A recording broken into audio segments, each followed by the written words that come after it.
दोस्तों, क्या हो अगर आप 40 साल के लिए एक बंकर में बंद हो जाएं और जब ऊपर उस बंकर से बाहर निकले तो पूरी दुनिया बदल चुकी हो। ये कहानी भी कुछ इसी तरह की है। समय चल रहा है 1962 का, जगह है लॉस एंजलिस। रशिया और अमेरिका में महायुद्ध का समय चल रहा है।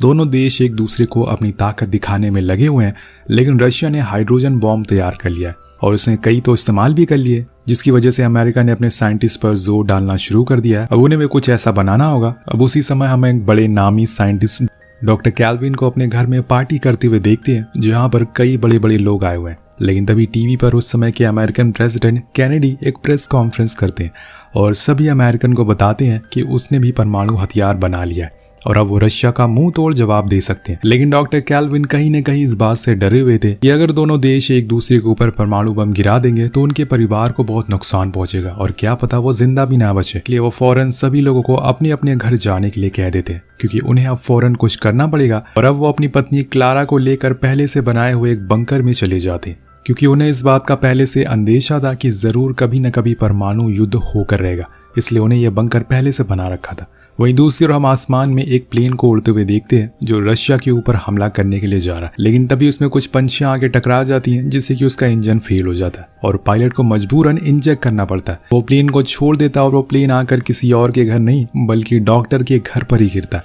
इस धमाके की वजह से दोनों बहुत डर जाते हैं और फौरन गेट को बंद कर देते हैं, क्योंकि उन्हें लग रहा है कि अब जंग शुरू हो चुकी है।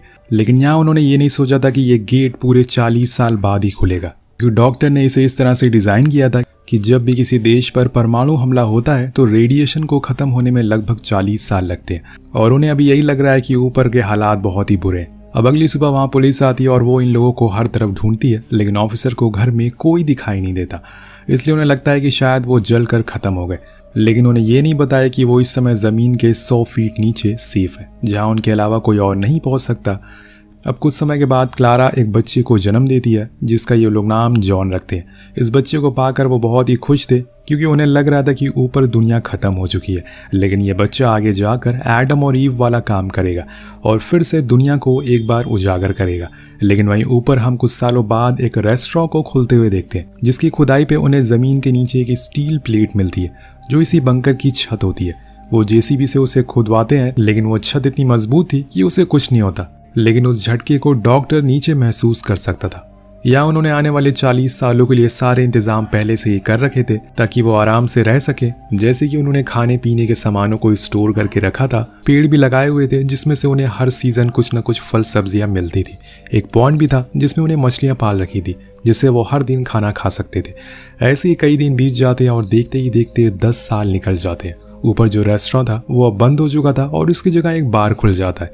यहाँ नीचे जॉन भी धीरे धीरे बड़ा होता जा रहा था और उसे डॉक्टर हर चीज सिखाते हैं, जैसे कि साइंस ट्रेनिंग, ताकि वो जब यहाँ से बाहर निकले तो अच्छे से सरवाइव कर सके और एक नई दुनिया का राजा बन सके। एक दिन डॉक्टर उसे कुछ कार्ड ला कर देते हैं जो बेसबॉल प्लेयर के होते हैं, और ये भी उनसे आज से तकरीबन 15 साल पहले के थे। अब उस बंकर में एक लॉन भी होता है जिसमें ये लोग खेल सकते थे और एक क्वालिटी टाइम स्पेंड कर सकते थे। ऐसे ही देखते देखते जॉन 24 साल का हो जाता है। वो अपने जन्मदिन पर एक ऐसा गिफ्ट मांगता है जिसे सभी लोग चौंक जाते हैं। वो कहता है कि मुझे एक चौथा इंसान चाहिए, क्योंकि मैं आप सभी का चेहरा देख देख कर थक चुका हूँ। तो उसके डैड कहते हैं कि ठीक है, लेकिन तुम्हें उसके लिए अभी 2 साल इंतजार करना होगा।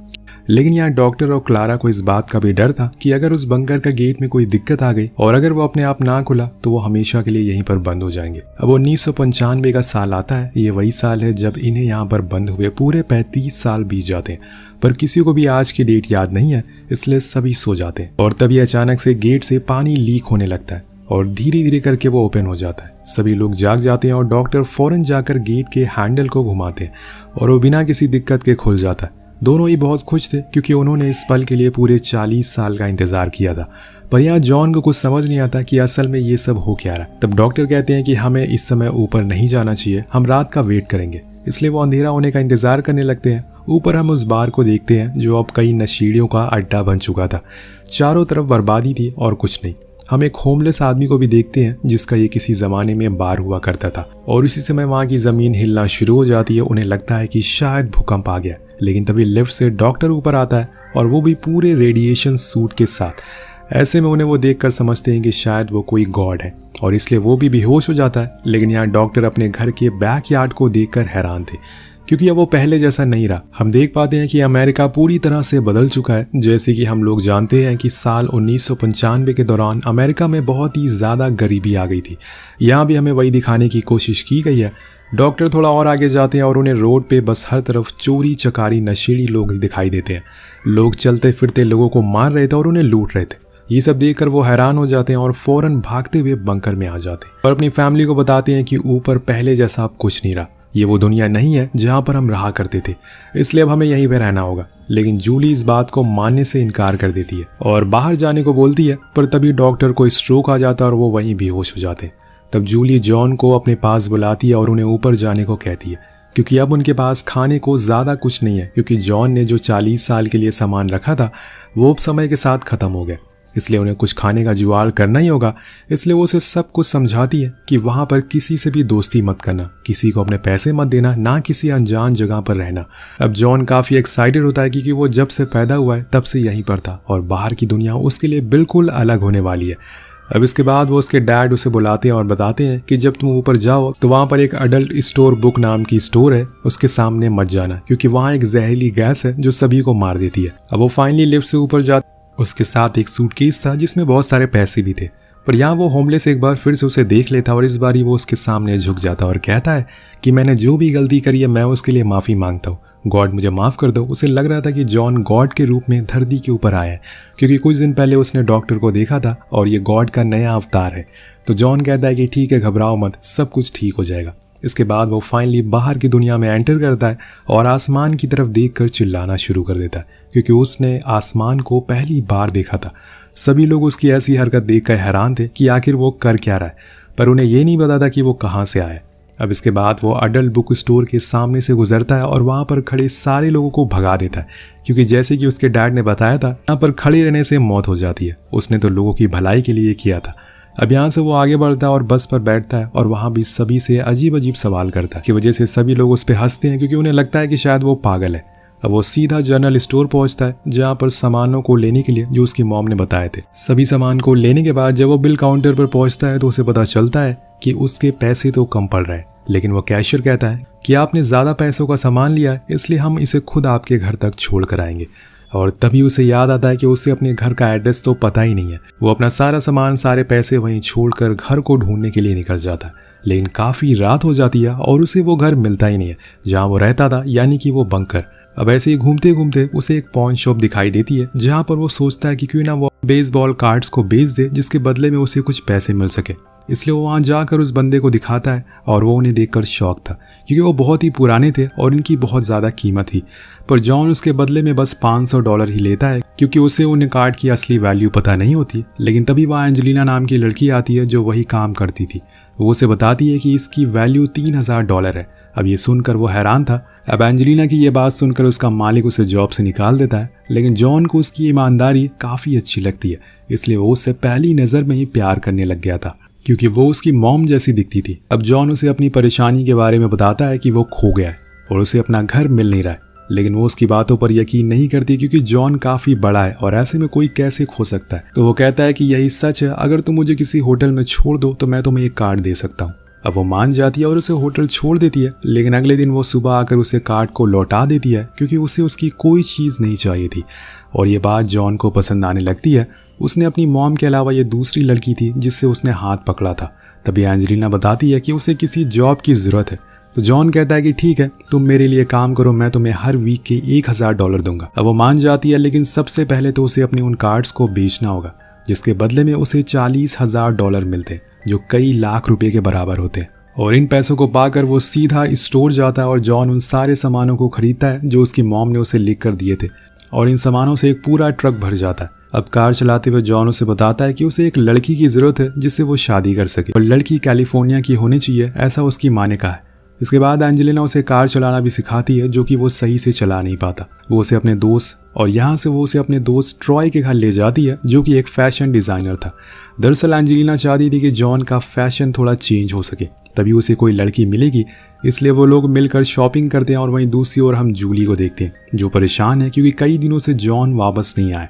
इसलिए वो एक रात लिफ्ट से ऊपर जाती है जहाँ वो होमलेस आदमी प्रे कर रहा था और अपने लोगों के साथ होता है। तभी जूली जमीन से बाहर निकलती है और ये देखकर सभी हैरान थे। तो वो होमलेस आदमी पूछता है कि आप कौन है। वो कहती है कि मैं माँ हूँ। तो सभी लोग उसकी तरफ देखकर माँ माँ कहने लगते हैं। वो समझ रहे थे कि ये मदर मैरी है।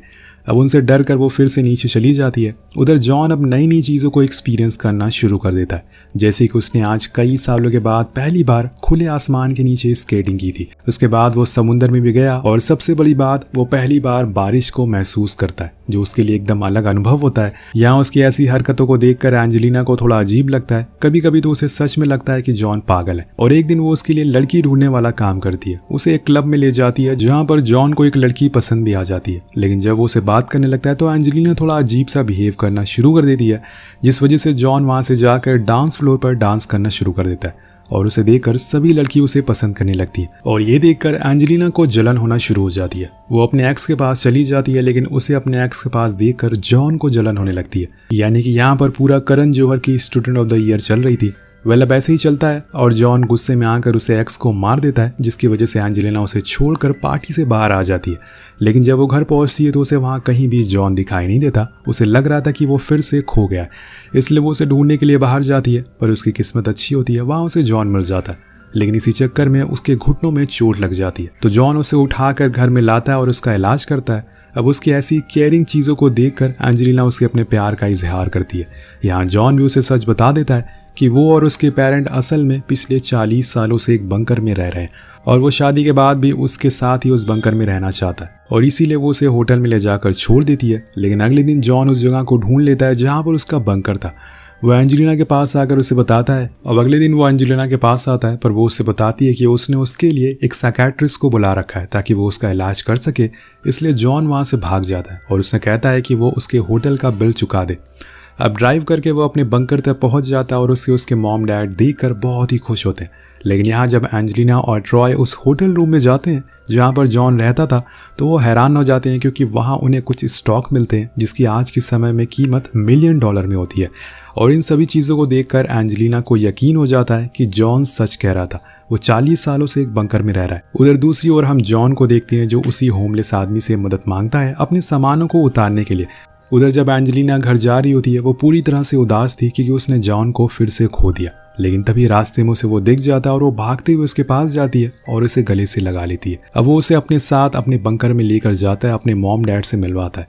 यहाँ हम देखते हैं कि डॉक्टर ने अब 10 साल के लिए गेट को लॉक करने का इरादा बना लिया था, लेकिन यहाँ पे एंजेलिना अब उनके साथ ही रहने लग गई थी, इसलिए वो अपना इरादा बदल लेते हैं। कुछ दिनों बाद वो अपने डैड के पास जाता है और उनसे कहता है कि मुझे आप बस 2 महीनों का टाइम दो, मैं ऊपर जाकर सब कुछ ठीक कर दूंगा। उसके डैड मान जाते हैं और फिर वो एंजेलिना के साथ ऊपर जाकर उन स्टॉक को बेच देता है और जो भी पैसे उसे मिलते हैं उससे एक नया घर बनवाता है जो कि हूबहू उनके पहले घर जैसा था, और फिर अपने मॉम डैड को सरप्राइज देता है। उसके पेरेंट्स वो घर देखकर बहुत ही ज़्यादा इमोशनल हो जाते हैं और खुश भी। या आज के ज़माने की टेक्नोलॉजी को देखकर उसके डैड बहुत ही ज़्यादा हैरान थे। तब जॉन उन्हें बताता है कि डैड, हमारे घर के ऊपर कोई परमाणु बम नहीं गिरा था, ना ही किसी तरह की कोई जंग हुई थी। मैंने सारे पुराने अखबारों में पढ़ लिया है, ऐसा कुछ नहीं हुआ था। उसके डैड पूछते हैं कि क्या रशिया ने हार मान ली। वो उन्हें समझाता है कि कभी जंग हुई नहीं थी तो रशिया हार कैसे मानेगा। लेकिन उसके डैड को अभी भी यकीन नहीं है, इसलिए वो कुछ अजीब हरकतें करने लगते हैं और इन्हें ये करते हुए एंजेलिना देख लेती है और उसे भी कुछ समझ नहीं आता। वेल इसी के साथ ये कहानी यहीं खत्म हो जाती है। तो दोस्तों, आपको क्या लगता है कि अगर आप किसी भी ऐसी सिचुएशन में फंस जाते हैं तो सबसे पहले क्या करेंगे? क्या आप भी ऐसा ही कोई बंकर बनाएंगे? इस सवाल के साथ ये कहानी का अंत हो जाता है। मिलते हैं अगली वीडियो में। Peace out.